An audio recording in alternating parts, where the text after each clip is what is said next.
Queremos creer que todo tiene una explicación. Que todo lo que ocurre en nuestro mundo, lo más insensato, lo más increíble, se puede explicar. Pero a veces ocurren cosas que escapan a la razón. Debajo del Océano Pacífico, un misterioso descubrimiento amenaza con cambiar todo lo que creemos sobre la historia de nuestra nación. ¿Llegaron los exploradores chinos a tierras norteamericanas miles de años antes que Colón? Un trasplante de corazón hace que un paciente sufra una extraña transformación, adquiriendo la personalidad de su donante. Los científicos se preguntan, ¿podría la historia del Dr. Jekyll y Mr. Hyde ser cierta? Un hombre desafía a la lógica y vence la muerte. Es golpeado por un rayo 6 veces y vive. ¿Es un pararrayos humano? Las plantas parecen poseer extraños poderes que les permiten leer nuestra mente. ¿Acaso son organismos con malas intenciones? ¿Puede la ciencia e investigadores especializados descubrir la verdad? O tal vez lo mejor es preguntar, ¿creíble o increíble? Sin explicación. No resuelto. Desconocido. Un misterio. Creíble o increíble. ¿Quiénes fueron los primeros en pisar tierra americana? Muchos responderían Cristóbal Colón. Pero ¿y si alguien más descubrió el continente miles de años antes de lo que creemos? Sus barcos en ese entonces eran de mayor tamaño que los de Cristóbal Colón. Unas misteriosas piedras talladas en la costa de California amenazan con modificar la historia de Norteamérica. Jamás he visto nada como esto. ¿Acaso estas piedras prueban que los chinos llegaron antes que Colón al Nuevo Mundo? Bob Maestrel buceaba en Palos Verdes, al sur de California, cuando hizo un extraño hallazgo. Adoro bucear, es todo un misterio. Jamás sé qué voy a encontrar. Puede ser una nutria, incluso una tortuga. Aparecen de vez en cuando y hay quien encuentra tiburones. Estamos paseando bajo el agua en nuestros scooters y de repente aparece un gran tiburón nadando junto a mí y pienso, se parece a mi amigo, pero no lo es. Y es muy divertido. Yo recolectaba caracolas marinas para un conocido cuando encontré 2 masas redondas con un agujero en ellas. ¿Cómo llegó ahí ese agujero? Jamás había visto algo así. No tenía idea qué podía ser. Y nadie más conocía algo así. La piedra no se parece a ningún objeto que Bob haya visto antes. Frente a la posibilidad que fuera falsa, Bob le tomó fotografías y las envió a expertos en arqueología submarina, quienes sugirieron que podría ser el ancla de un barco. Se usaban piedras para hacer anclas por más de 4000 años. Los antiguos egipcios, griegos y romanos usaban piedras con agujeros tallados para anclar sus naves. Las anclas de piedra solo fueron reemplazadas cuando el hierro y el acero se masificaron. Los europeos que llegaron a la costa de California en 1542 habrían usado metales. ¿De dónde podrían venir las anclas de piedra? Llevo estudiando las piedras de Palos Verdes por unos aproximadamente 35 o 40 años. Larry Pearson es un experto en arqueología náutica. La clase de ancla de piedra encontrada en la colección de Palos Verdes muestra la forma tradicional del ancla o grupo de ellas que se ha usado frecuentemente desde tiempos antiguos en China. Los chinos iniciaron el paso de piedras a metales hace unos 600 años. Si las anclas de Bob datan de esa época, podrían cambiar todo lo que sabemos sobre historia americana. ¿Acaso le ganaron a Colón por más de 100 años? Es una teoría en controversia. Hay una gran cantidad de gente en todas partes que desea creer en teorías increíbles, ¿sabes? Larry Pearson tiene una teoría menos sensacionalista. Cree que las piedras son de la época moderna. La explicación más lógica para la presencia de estas piedras en aquel lugar debe ser la pesca china del siglo XIX. Larry cree que los pescadores modernos usaban viejas tecnologías porque la piedra era barata y muy abundante. Los pescadores chinos en la California del siglo XIX usaban anclas de piedra que se usaron por miles de años en China. Pero Bob Meistrel no cree que las anclas de piedra le pertenezcan a pescadores extranjeros del siglo XIX. Afirma que algunas pesan miles de kilogramos. Mucho más de lo que cualquier barco en esa época sería capaz de llevar. Algunas pesan entre 1.300 y 1.800 kilogramos y las más grandes pesan entre 1.800 y 2.200 kilogramos. Para probar su punto, Bob reúne a un equipo que recuperará un ancla gigante de palos verdes.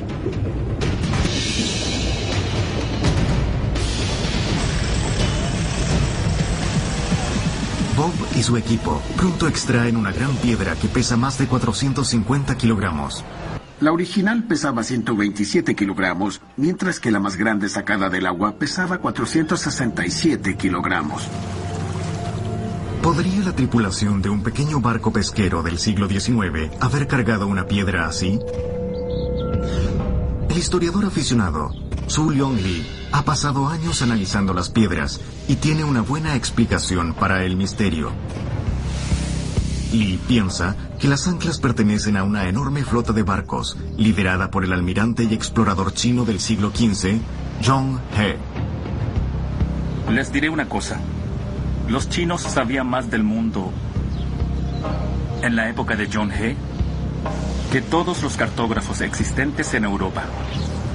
De hecho, los mapamundi europeos, que fueron diseñados un siglo más tarde, probablemente se basaron en partes de la información que Zhong He reunió durante sus viajes.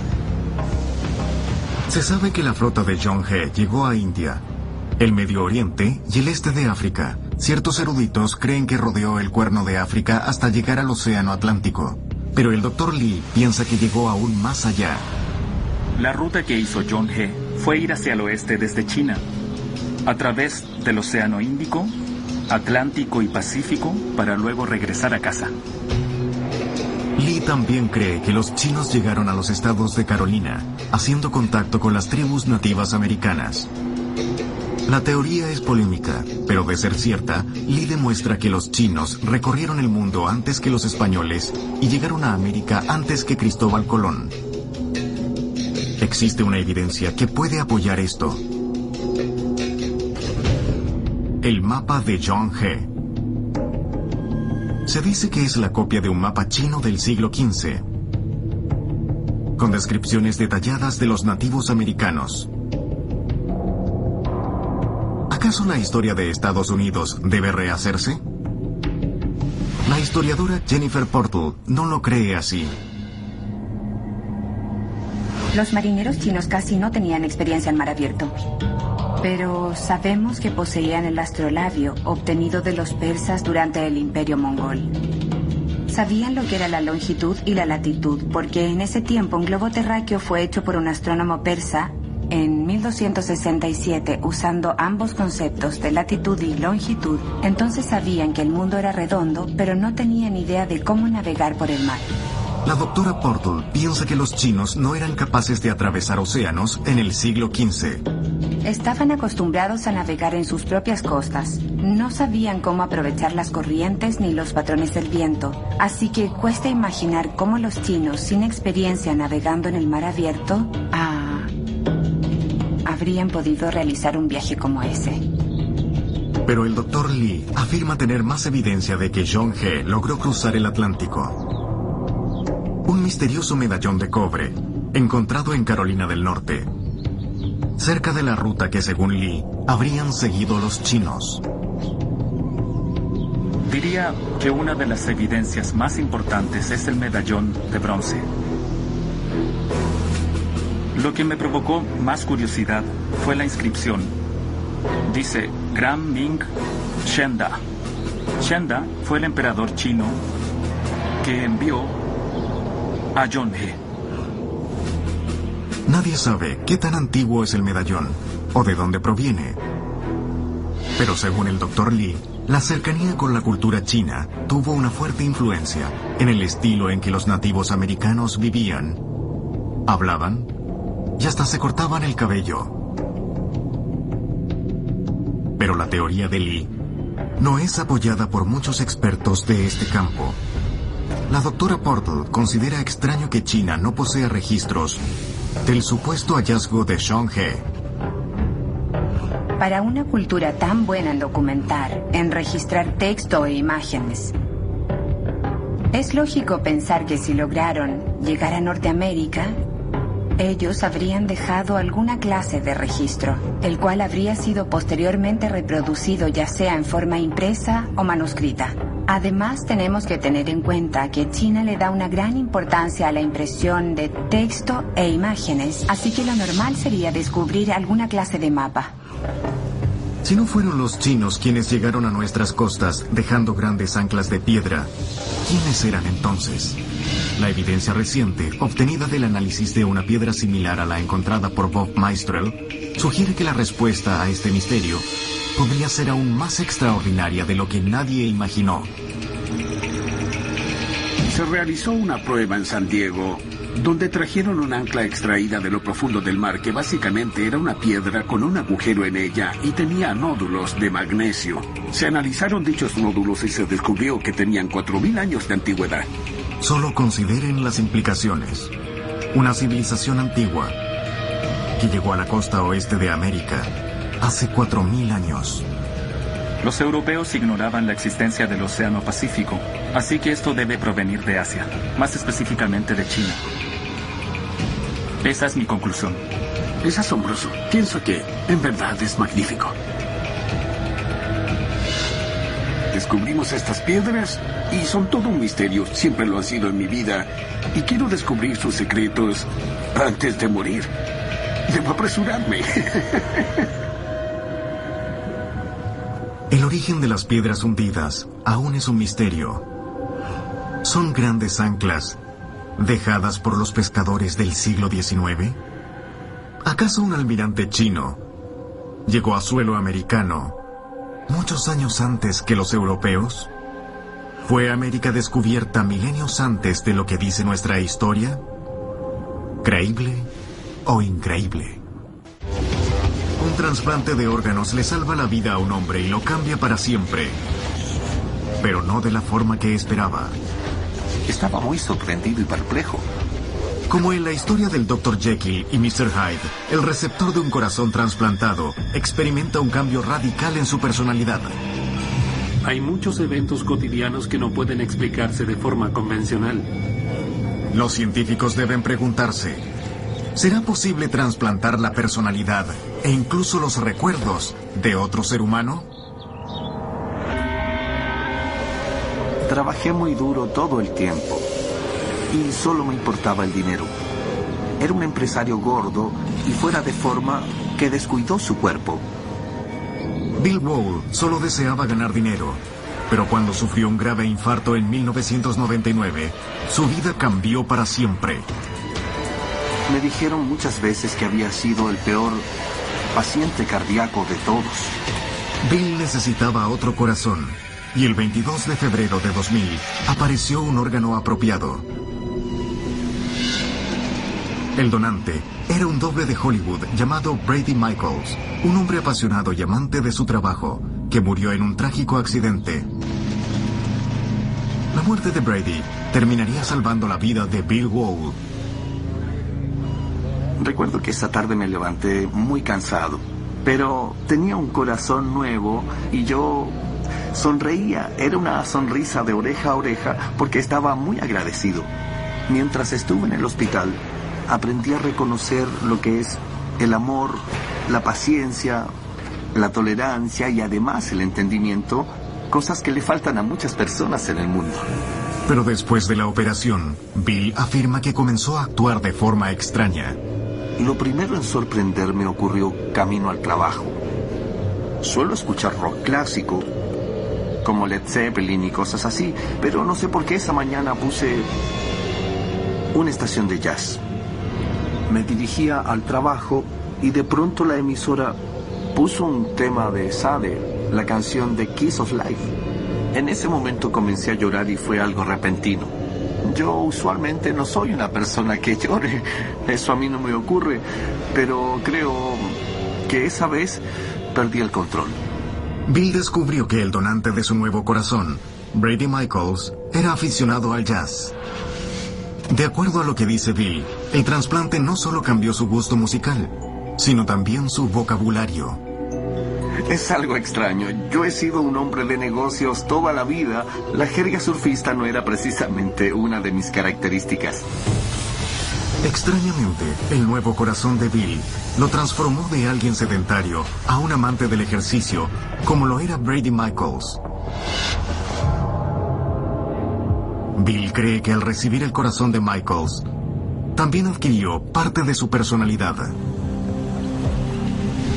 Estoy viviendo gracias a una parte de ese joven. Fue una bendición que trajo consigo nuevas ideas, pensamientos y características que se han integrado en mi vida hasta volverse parte de ella. Bill Wall y su increíble historia presenta ciertas interrogantes. ¿Acaso nuestros órganos contienen la esencia de quiénes somos? ¿Puede el cuerpo de una persona asumir la personalidad de alguien que murió? El profesor de psicología, Gary Schwartz, cree que sí. Si todos los tejidos pudiesen guardar información y energía, entonces, al extraer un órgano, no solo sería un trasplante común, sino que también lo que haríamos sería trasplantar los recuerdos. El Dr. Schwartz ha investigado las transferencias de memoria por 30 años y registrado más de 70 historias similares. Diría que hay varias posibles explicaciones a este fenómeno, incluyendo el modelo de retroalimentación universal o genérica que se aplica en todo sistema y en todo nivel. En 1988, Claire Sylvia recibió el corazón y pulmones de un hombre fallecido en un accidente de moto. Después de la operación, adquirió un gusto por la cerveza, los pepinillos y nuggets de pollo, alimentos que jamás habría ingerido antes del trasplante. Los padres del donante le dijeron que su hijo Tim adoraba la cerveza y los pepinillos, y además, en la noche de su muerte, Tim llevaba una caja de nuggets de pollo en el bolsillo. Hay ejemplos como el caso de Bill que indican algo, mucho más allá de simples cambios en la dieta o el ejercicio, que pueden sucederle a muchas personas tras un trasplante de corazón. ¿Podrían estos cambios de personalidad ocurrir por haber estado cerca de la muerte? ¿O incluso ser un efecto secundario de los potentes medicamentos que se utilizan tras una cirugía para evitar el rechazo? Nuestra primera reacción es analizar las explicaciones lógicas como efectos secundarios de la cirugía misma o simples cambios en la filosofía de vida. Eso es fundamental. Se les dan varios medicamentos para calmar su sistema inmune y muchos de los efectos secundarios se deben a estos fármacos inmunosupresores que disminuyen la reacción del organismo ante el nuevo órgano. Los efectos secundarios pueden incluir cambios en el nivel de ansiedad o tal vez el gusto por un tipo de comida específico, pero pueden variar de acuerdo a los gustos y la personalidad del donante. Y si queremos adecuar estos cambios del donante, debe haber una relación que no se genera a causa de un fármaco. Los fármacos tal vez facilitan, a veces, su aparición, pero no son la causa. Esta relación solo puede aparecer por una especie de memoria o alguna información compartida. No creo que los fármacos antirrechazo, por tóxicos que puedan ser, expliquen la transferencia de información específica. La causa debe ser pura suerte o alguna especie de mecanismo transmisor entre el donante y su receptor. Es mucha coincidencia para deberse a los fármacos, pero el Dr. Stuart Hameroff tiene una teoría radical que va contra la lógica. El corazón humano almacena nuestros recuerdos. El Dr. Hameroff cree tener la respuesta a todo este misterio. No solo el cerebro almacena recuerdos, tenemos la memoria muscular. Si aprendemos a jugar tenis, los nervios que controlan los músculos absorben toda esa información. Nuestro corazón tiene muchas neuronas. Es el lugar con la mayor cantidad de nuestro cuerpo después del cerebro, por los nodos que controlan los latidos y hacen que todo esté sincronizado. Nuestro corazón puede latir siguiendo una secuencia gracias a una amplia red neuronal. Las neuronas son células especializadas que transmiten información vía impulsos eléctricos y señales químicas a través del sistema nervioso. La información que llevan nos permite movernos, pensar, sentir y aprender. Muchos neurocientíficos creen que nuestra memoria de largo plazo se debe exclusivamente a las neuronas del cerebro. Pero el Dr. Hameroff tiene una teoría más radical. Opina que las neuronas pueden almacenar recuerdos en otras partes del cuerpo, gracias a una estructura celular llamada microtúbulo. Los microtúbulos parecen ser el sitio más lógico para almacenar recuerdos. Sabemos que la enfermedad de Alzheimer causa pérdida de memoria y es por la desaparición de los microtúbulos neuronales. Hay muchas evidencias que apuntan al hecho de que los microtúbulos almacenan nuestra memoria, pero esto sería más notorio en las partes del cuerpo con un mayor número de neuronas y por tanto microtúbulos, como por ejemplo el cerebro y en este caso el corazón. Si el Dr. Hameroff tiene razón, los recuerdos pueden estar en los microtúbulos del cerebro, el corazón, la médula espinal o cualquier otro lugar con neuronas. Esto explicaría por qué cuando Bill Wall recibió un trasplante de corazón, también tuvo uno de memoria. El Dr. Hameroff formó su teoría de los recuerdos al estudiar las neuronas y la anestesia, lo que después lo llevó a otros órganos como el corazón. Es un caso muy especial de cómo una parte específica de una célula puede tener recuerdos. Y yo no discrepo de esa teoría. Lo que realmente sugiero es que todo el proceso de aprendizaje de los microtúbulos es una retroalimentación. La teoría del Dr. Schwartz va más allá. Él cree que la memoria puede estar en todas las células del cuerpo, no solo en las neuronas, gracias a la retroalimentación. La retroalimentación define la memoria y el aprendizaje, y ese proceso de retroalimentación opera en todos los niveles, y cuando esto ocurre en las neuronas les permite aprender entre sí. Esta misma conexión de la memoria y aprendizaje puede ocurrir dentro de la red celular, que es la interconexión del corazón, los pulmones o cualquier otro órgano. De acuerdo a la teoría de Schwartz, las células de nuestro cuerpo envían y reciben información constantemente, creando recuerdos durante el proceso. Otra característica de la retroalimentación es que es un proceso constante y que fortalece los recuerdos cada vez que se repiten como cualquier proceso de memoria. Entonces eso nos permite suponer que los sabores, los gustos musicales, o también preferencias de colores, o historias profundamente emotivas y con un significado histórico, o las pasiones de una persona estén almacenadas en el corazón y además, a su vez, en el cerebro. ¿Podrían otras células, aparte de las neuronas, tener recuerdos? Schwartz no solo cree que sí, también dice poder demostrarlo. Pensamos en la memoria muscular como algo propio del cerebro, pero resulta que los músculos tienen el potencial de aprender. Son capaces de aprender por retroalimentación. Por lo tanto, los músculos serían quienes generen la memoria muscular por sí mismos. Schwartz puede mostrar su teoría en acción. Hagámoslo. Un atleta entrena sus músculos para jugar básquetbol, y esto le permite acertar sus tiros, incluso si le cubren los ojos con una venda. Schwartz cree que no solo los órganos, como el corazón, almacenan recuerdos. ¿Está bien así? Piensa que todas las células del cuerpo pueden guardar información.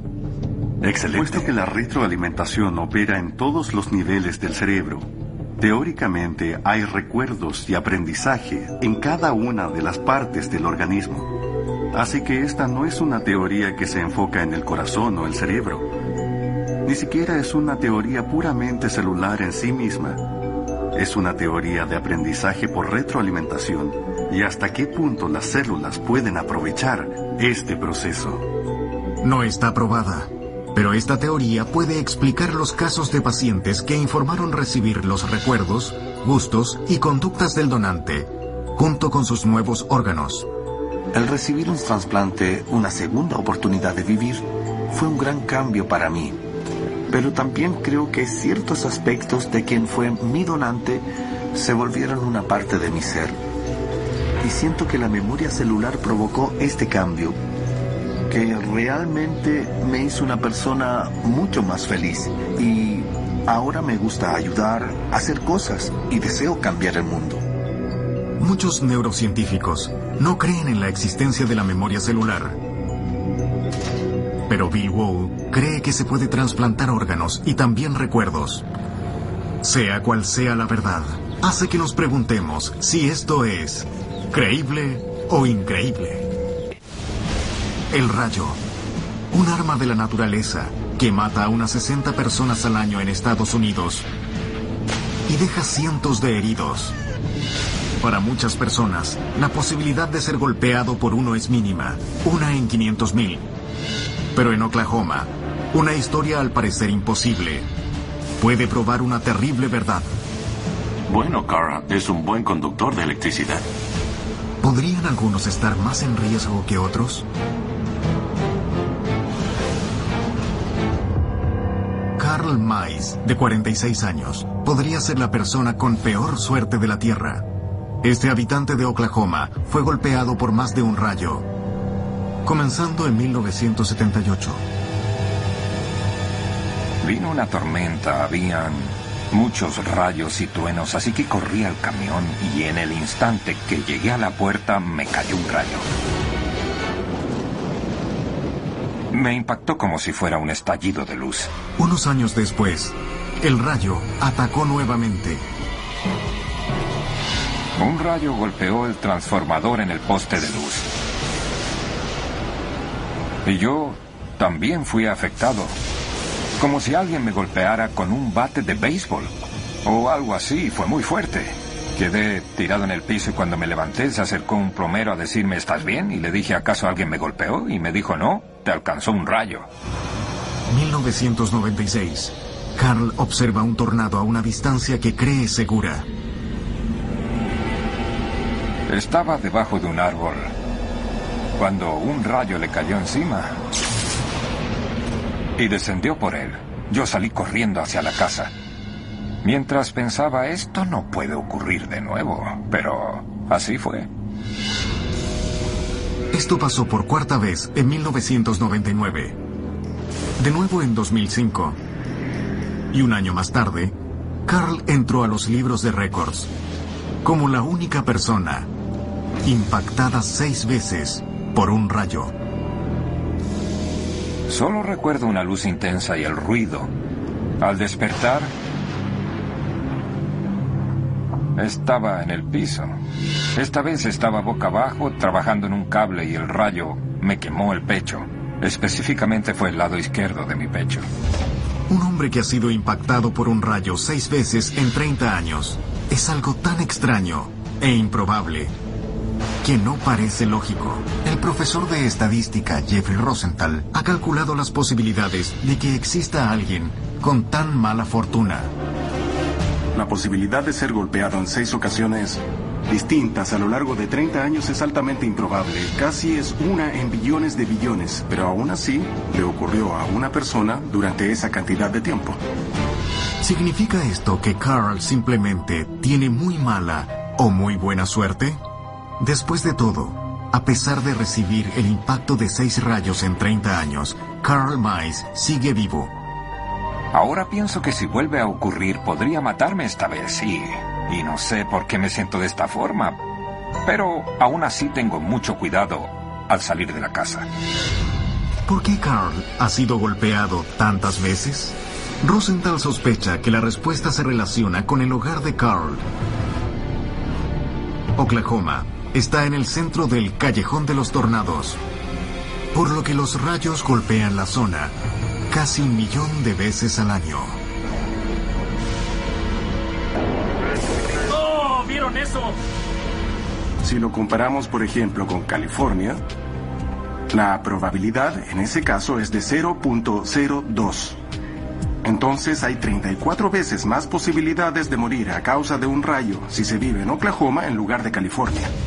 Rosenthal cree que la respuesta se encuentra en otro factor de mayor importancia. Carl vive en una granja y al encargarse del mantenimiento en la Universidad de Oklahoma, pasa mucho tiempo al aire libre. Diría que sus probabilidades de ser golpeado por un rayo en un año son de 1 en 1800. Si unimos ambos factores, estilo de vida y ubicación, Carl tiene muchas más posibilidades de ser golpeado por un rayo que una persona promedio. Pero, ¿este factor es suficiente para explicar por qué le ha ocurrido 6 veces? ¿Podría la respuesta estar en la inusual conducta de los rayos? O tal vez, Carl tiene algo especial que lo hace atraer esta arma de la naturaleza. El comprender esta violenta y mortal fuerza climática ayudaría a resolver este misterio. El rayo es una gran descarga eléctrica entre una nube de tormenta y el suelo. Este fenómeno es una versión similar, pero mucho más potente que la chispa electroestática que se produce a veces cuando tocamos el pomo de una puerta. Cada uno posee tanta energía como una tonelada de TNT.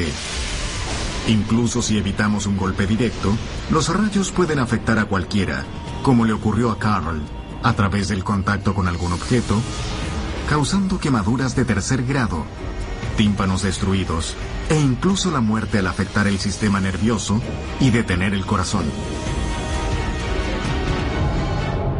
El investigador Don McGorman piensa que esta característica puede explicar la mala suerte de Carl en lo referente a rayos.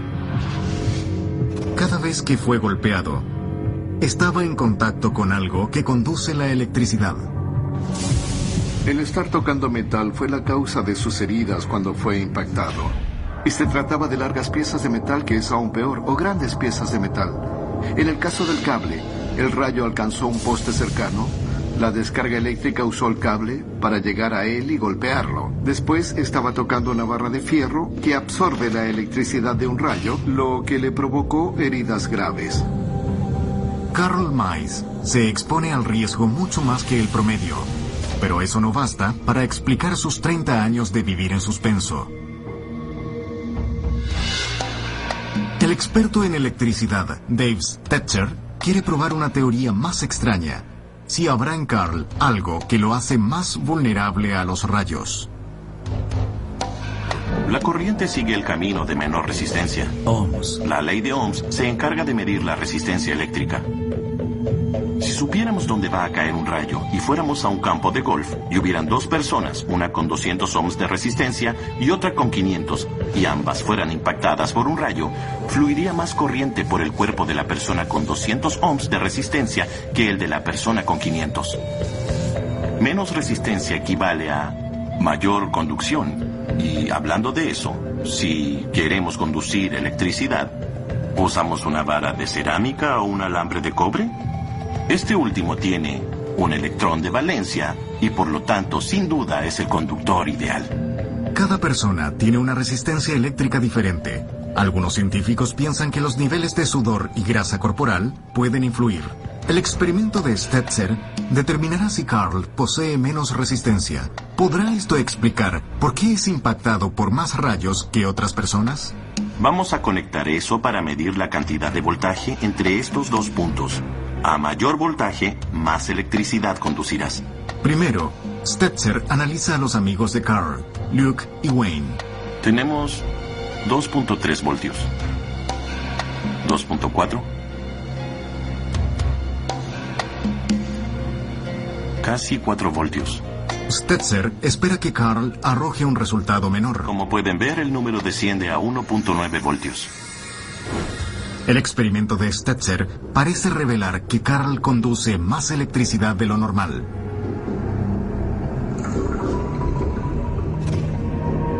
Pero Don McGorman, uno de los principales expertos en rayos, no está convencido.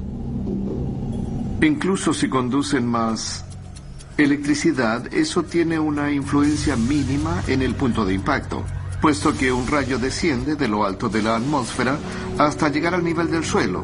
Y todo este fenómeno es un proceso estadístico. Golpean determinados lugares y una persona no tiene mucha incidencia en eso. Al parecer, la razón de tantos golpes eléctricos se debe a muchos factores. Por ejemplo, la ciudad natal, vida al aire libre, cercanía a materiales conductores y simple mala suerte. Pero aún queda una interrogante más. ¿Cómo logró Carl sobrevivir casi sin heridas? El matemático Jeffrey Rosenthal cree que hay una respuesta simple y lógica. Tienes 50% de posibilidades de sobrevivir incluso si eres impactado 6 veces por un rayo.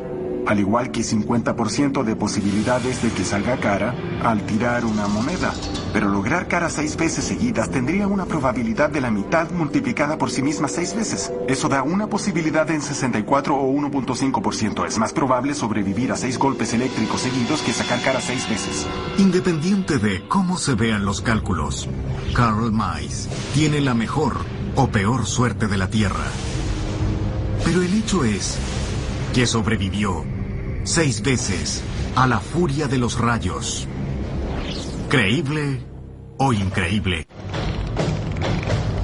De todos los organismos en el planeta, se dice que el ser humano es el más avanzado, capaz de pensar, sentir emociones y razonar.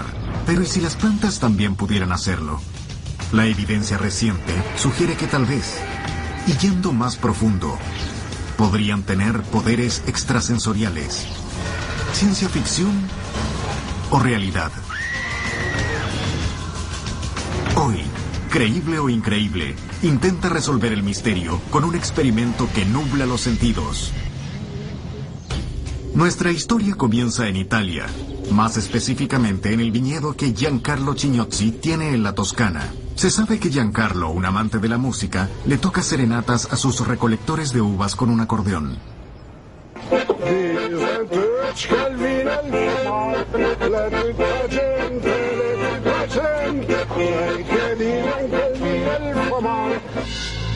En 2002, Giancarlo descubrió algo extraordinario.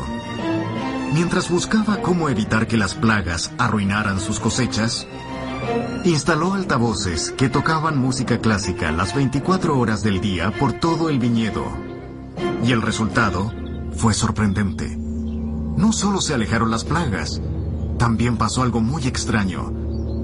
Las plantas más cercanas a los altavoces llegaron a ser un 50% más grandes que el resto de la cosecha. Maduraron más rápido y hasta crecieron en dirección a la música.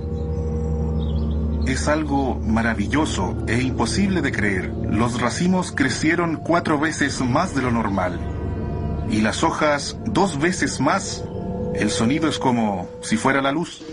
¿Acaso las plantas reaccionaron a la música y tienen emociones? La respuesta es más extraña de lo que parece. ¿Podrían las plantas ser más inteligentes de lo que cree la ciencia? El botánico J.D. Mather dice que la explicación al comportamiento de las parras es muy simple. Si hablamos de vibraciones, las plantas muestran percepción primaria. Esto es que captan lo que ocurre a su alrededor y lo reciben como impulsos eléctricos. En lo que respecta a la música clásica, tal vez hayan ciertos tonos, ciertos timbres o niveles de vibración que hacen que las plantas respondan más a esta música en particular. Las ondas sonoras son vibraciones del aire formadas por distintas frecuencias. Las plantas pueden sentir las causadas por la música gracias a sus hojas o el suelo. La investigación sugiere que el sonido estimula genes a cargo del crecimiento, logrando plantas más grandes y saludables. Susan Dudley, una botánica evolutiva ecologista, tiene otra teoría de por qué las parras de Giancarlo crecen de forma dramática. Piensa que la respuesta está en la relación entre las plantas del viñedo. Cada planta posee una madre y un padre. Las plantas del viñedo podrían crecer mejor desarrollándose cerca de sus parientes. Sabemos que algunas crecen mucho mejor al estar cerca de su familia. Y he logrado investigar un posible mecanismo para este efecto, el que reprimiría los impulsos competitivos al estar con los suyos. Y es una teoría razonable. Para crear una uva ideal, la mayoría de los agricultores cogen tallos de parras saludables y los injertan en otras. Esto significa que en muchos casos las plantas de un viñedo son clones a nivel genético. Investigué si las plantas lograban reconocer quiénes eran sus parientes y modificar su comportamiento con ellos. Descubrimos que las plantas respondían de otro modo al líquido donde había estado antes un retoño. Entonces pusimos un retoño dentro del líquido, lo sacamos y luego se colocó otro retoño de control para medir su crecimiento. Si el primer retoño era un desconocido, el segundo es el que va a producir mayor cantidad de raíces, pero no mostrará esta conducta si se trata de un pariente. Nuestro experimento demostró que definitivamente hay algún líquido, una especie de químico dejado por las raíces en el agua que provoca esta respuesta, pero no sabemos qué es. Las plantas compiten por recursos limitados como nutrientes, agua y luz solar. La investigación de Dudley demostró que cuando ciertas plantas crecen cerca de las de su misma clase, trabajan juntas por la supervivencia mutua y tienen más posibilidades de madurar. Lo que se hace en un viñedo es plantar la misma clase de semillas. No hay muchas diferencias. Así que en vez de compartir mejor los recursos a causa de ser diferentes, puede que la cercanía las haga ser menos competitivas entre sí. ¿Las teorías de Dudley resuelven el misterio del viñedo italiano? Si la respuesta tiene que ver con parentesco o frecuencias sonoras, ¿por qué solo algunas plantas crecen hacia los altavoces? ¿Podría dicha respuesta ser algo más extraño que la misma ciencia ficción? ¿Será que, como afirman muchos investigadores, las plantas son seres conscientes, capaces de tomar sus propias decisiones? Yo pienso que las plantas pueden sentir. Ahora bien, no se ha probado con precisión si pueden sentir nuestros pensamientos o los de otros animales. Es algo que debe ser probado, así que no diría que son psíquicas o algo parecido. Aún así, puedo afirmar que los cambios en el ambiente las afectan con mucha facilidad y son muy sensibles a cualquier cambio que se produzca, y eso podría ser, hasta cierto punto, una forma de pensamiento. Aún no lo sabemos. El botánico J.D. Major y su asistente Zach intentarán probar su teoría. Conectarán una planta a un polígrafo o detector de mentiras de última generación para monitorear los cambios en su actividad eléctrica y revelar su conducta ante los estímulos. Un aumento notable en las lecturas podría sugerir que la planta responde al pensamiento humano. Estoy absolutamente motivado por saber qué obtendremos de este experimento en particular. Especialmente me interesa mucho porque puede ser un nuevo camino por el cual orientar mis investigaciones. Si obtenemos una respuesta positiva, me gustaría continuar en esto, pero con un estudio más científico. J.D. junto a Zach analizan lo que para muchos jardineros es un hecho: la reacción de las plantas al tacto humano. Movemos ligeramente las hojas y el tallo de la planta. No hay reacción, Zach. No hay respuesta. A continuación, lo que pocos científicos han tratado antes. La vamos a amenazar. Por medio del lenguaje corporal y pensamientos amenazantes, intentan probar si las plantas tienen percepción extrasensorial. No hay respuesta. Sin respuesta. Eso es todo. Sí. ¿Aún no hay respuesta? Sin resultados concretos hasta ahora, J.D. y su asistente deciden ir más allá en su próximo experimento: amenazar a la planta con violencia física. Espera. Cuando estabas a punto de cortarla, hubo un aumento notable. Es muy interesante porque el nivel era bajo. Luego subió, disminuyó y volvió a subir. Y después cambió nuevamente. El mayor aumento viene antes de que actuaras. El resultado es notable. Antes de cortar la planta, hubo un gran aumento en el polígrafo. ¿Una respuesta fisiológica ante el peligro inminente? ¿O acaso la planta leyó la mente de Zack? Fue casi el momento perfecto para que una planta sintiera ansiedad. Te acercaste a ella con tijeras y una idea muy clara, al menos en la mente. No dijiste nada. Así que, tal vez, hayamos descubierto algo en realidad. Hablando en términos científicos, esto no sería un resultado a menos que lo repitiéramos varias veces. Pero el hecho es que esta prueba fue toda una sorpresa para mí. Porque no me lo esperaba de ninguna manera. Habíamos analizado una planta y luego otra en distintas situaciones, sin ninguna respuesta clara. Pero luego cuando de pronto Zack se acercó portando unas tijeras, claramente con la intención de cortarla, ahí tuvimos un aumento bastante notorio. A pesar de todo, el experimento sorprendió a los científicos.